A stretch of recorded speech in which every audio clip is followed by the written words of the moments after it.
Well, the summer movie season has basically come to a close. And it closes out not with a whimper, but with a snikt.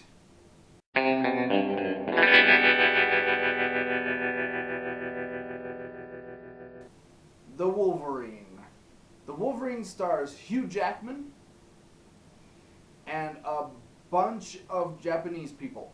It takes place in Japan. What do you expect? The Wolverine takes place after X-Men 3. Okay?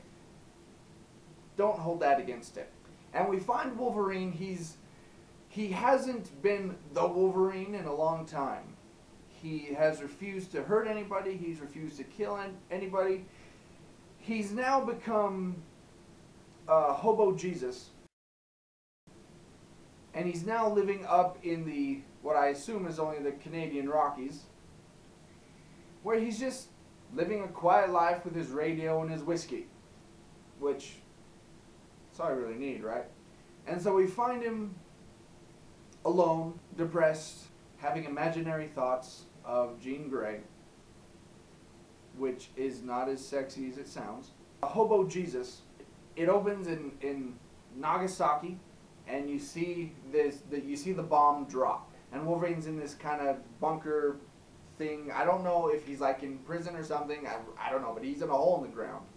This guard, this Japanese guard, is freeing all the prisoners so they can have some sort of chance to make it. And he tries to get Wolverine out, and Wolverine is like, "No, you come down here."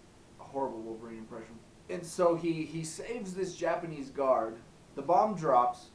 He throws the Japanese guard down this pit with him, and he saves him. He meets up with this Asian woman who finds him, who says that my employer would like to thank you for saving his life, which we come to find out is that same guy that he saved all those years ago. And so Wolverine's like, all right. So they go to Japan, and they find this guy. He's close to death, and he tells him, you've seen it in the trailer, he says, I can end your immortality. I can make you mortal. So, that being said, let's go to the grade scale. Yay! Alright, man, so as always, we're going to grade this movie on 4 things: acting, story, characters, and effects. The acting, I'm going to give it a solid B-. Story, I would definitely give the story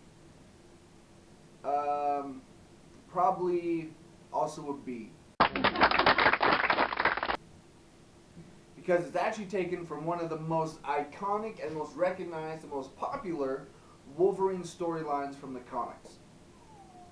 And so there was a lot of expectations going into it. The problem was they tried to add so much that it got a little convoluted in certain spots. There were a bunch of scenes where you're just kind of like, well, that doesn't need to be there. Characters?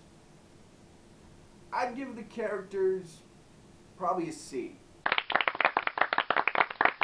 Because there is a lot of backstory I think they could have included. And that's another problem with the film. There's a bunch of characters in this movie. Okay, you got Wolverine, red-headed Japanese woman, Madako, you got Snake Lady, bad guy villain, you got other bad guy villain's son, Asian Hawkeye, you got the Yakuza, they're in there, and so you have so many different characters that it does kind of get a little lost with itself, I think. Seemed like it was a little hard to keep track of everything. The effects. Now the first thing I was looking for with this Wolverine movie was his claws.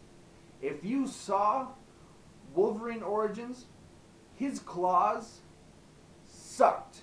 They were CG claws, which I don't know why they did it, because in the first X-Men movie, they were real. I mean, obviously they weren't adamantium popping out of his skin, but they were real. It was something that Hugh Jackman was holding on to, and they were actual claws. But the CG claws for this looked awesome. They kind of retooled them a bit, gave them kind of a different look. There's this cool train sequence. It's the best part of the movie. It is so cool. One of the best action sequences you're gonna see this summer. Seriously, it's awesome. So effects, I think I'm definitely gonna give the effects a solid B. Oh, also, there's this cool end credit scene that you gotta stay and watch. It's really cool. It sets up for the next X-Men movie. It's awesome. You know what? Spoiler alert, I'm gonna tell you because it's a really cool scene. So if you don't want to know, if you haven't seen it yet, stop this video right now. I'll wait. Go ahead.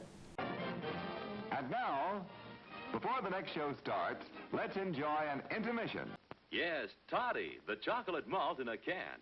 It's so good hot. It's so good cold. It hits the spot with young and old. Yes, toddy pleases everybody.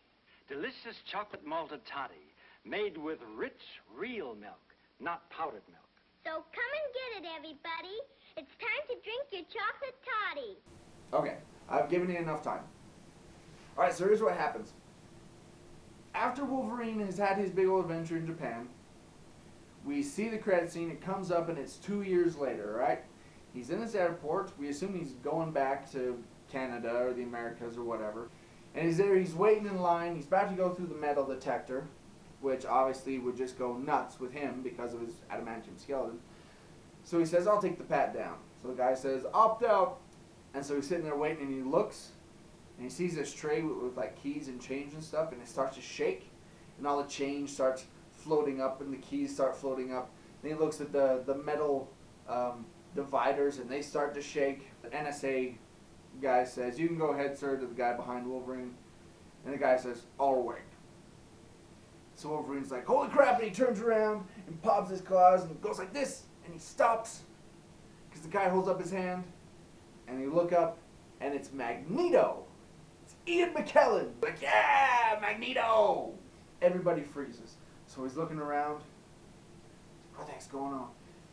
And then the camera shows who drives up in his little motorized wheelchair. Professor Xavier, man.